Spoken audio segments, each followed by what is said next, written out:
David Llewelyn was born in Chester, England on September 1st, 1970 to Susan and Jeffery Llewelyn. Though Jeffrey was married to Susan and raised David as his own, David's biological father was actually a Jewish man named Solomon Rosenberg, with whom Susan had had a secret affair for 2 years.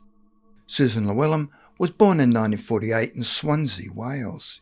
She came from a working-class Welsh family and attended the local grammar school. As a teenager in the 1960s, Susan enjoyed listening to rock music and going out, dancing on the weekends.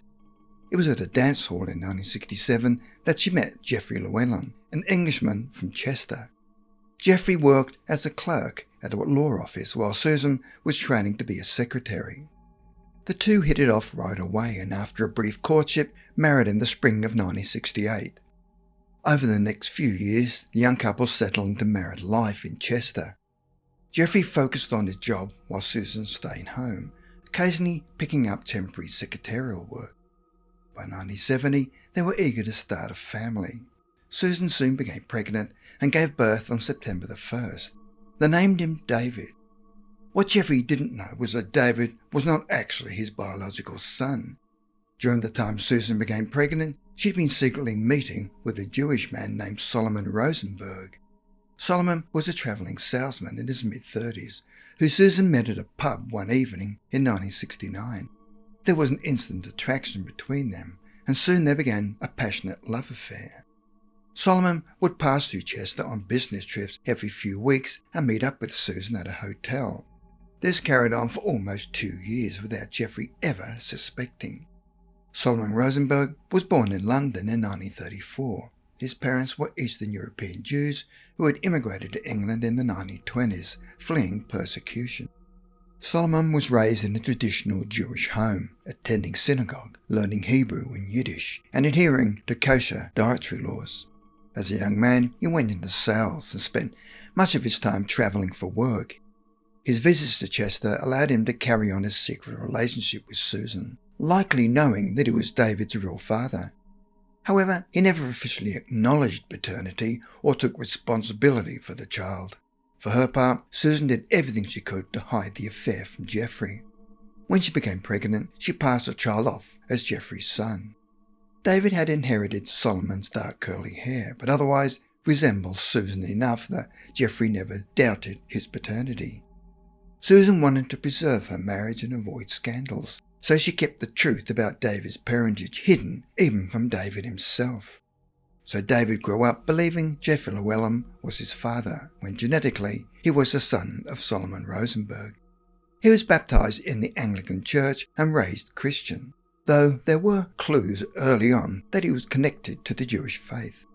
As a toddler, David began having vivid and terrifying nightmares. He would wake up in the middle of the night screaming and crying to his mother about strange visions. Susan would comfort him, but he seemed inconsolable. He described seeing large, deep holes filled with dead bodies and smelling an awful stench. There were people with guns guarding these nightmare camps. David would clutch at Susan, afraid he was going to fall into one of the pits. During the day, David also complained that his bedroom had a strange and unpleasant odour, though Susan smelled nothing unusual. Once when visiting an aunt who cooked with gas stoves, David became very agitated, saying the gas smell was just like the smell from his nightmares. In retrospect, it seems David was experiencing sensory impressions related to the Nazi death camps of World War II. The gas was reminiscent of the poisonous Zyklon B used in gas chambers, while the vision of mass graves was all too real. Around 4 or 5, David began having waking visions of another sort. He would describe to his mother scenes of people imprisoned in wooden huts, living in very bare, cold conditions. These images suggested David retained impressions from a past life. When the renowned reincarnation researcher Dr. Ian Stevenson interviewed David as a child, David talked about a recurring past life memory of being a young boy thrown into a large pit. There were many dead bodies in the pit, which David connected to the stench from his nightmares. He felt utterly terrified, yet resigned to his fate. Besides his visions and nightmares, David displayed other unusual behaviours that seemed related to Judaism.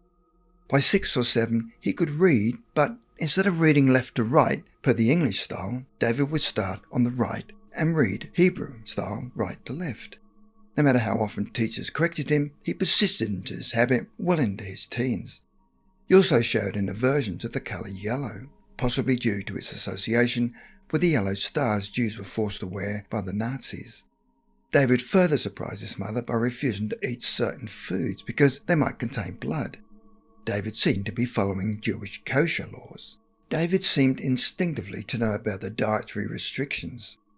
On a trip to a nearby city when he was 9, he looked at one building and declared that the men inside wore caps. His parents were astonished to discover it was a synagogue, the caps being the kippahs worn by Jewish men during prayer. Whenever David drew pictures, he would include a Star of David, even though he had no training in Jewish symbols.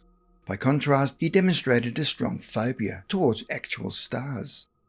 On a shopping trip when he was 12, David became extremely agitated upon seeing a Star of David necklace in a store.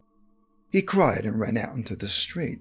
When Susan caught up with him to ask what was wrong, David said the necklace was beckoning to him. David's past life impressions went beyond Jewish culture to include a deep fear of German people, along with his visions of concentration camps. When watching anything about Germany on TV, he would become anxious and angry. On a family holiday to the Greek island of Corfu, David had a severe panic attack when he encountered some German tourists. Though only 12, he displayed an instinctive distrust and hatred of Germans, indicative of someone persecuted during the Holocaust. Young David's spontaneous reactions, behaviours and statements reflected knowledge and experiences he could not have learned in his upbringing. Susan insisted he was never exposed to lessons about the Holocaust, Judaism or World War II history that would account for his memories. The most logical explanation was he retained deep impressions from a past lifetime as a Jewish victim of the Nazis. The parallels were uncanny between David's visions of camps and gas chambers, his phobias towards German and Jewish symbols, and his innate familiarity with Hebrew traditions. Interestingly, David seemed to especially fear being buried in a mass grave, suggesting he died in a camp and relived that horror in his nightmares. His soul apparently carried strong traces of his previous traumatic death that emerged gradually in his new childhood. Or could David have inherited some racial memory from his biological father, Solomon Rosenberg? Dr. Ian Stevenson conceded genes cannot account for memories as specific as reading right to left or knowing kosher laws. The themes of David's past life impressions were also Ashkenazi Jewish rather than the Sephardic Jewish heritage of Solomon's family. David's phobias and affinity for Hebrew customs clearly derived from personal experience, not bloodlines. In interviews, David described a poignant scene from his past life death. He remembered being only a small boy thrown into a trench with many other bodies, looking up and seeing one other living child who he hoped would save him. The sadness and terror David felt recalling this suggested a soul wrenched from life at a very young age, his innocence and potential brutally stripped away. His soul then apparently carried this template of unresolved trauma into the next life, emerging gradually as nightmares, visions and instinctive reactions. It was as though two identities were jostling within David, his conscious British Christian self and echoes of his Jewish victim self. The centre of his being resonated with two phases of life, two sides of human experience, oppressor and oppressed, murderer and murdered. So who was this lost boy from David's past life memories? Though impossible to prove, certain clues point to Poland in the early 1940s.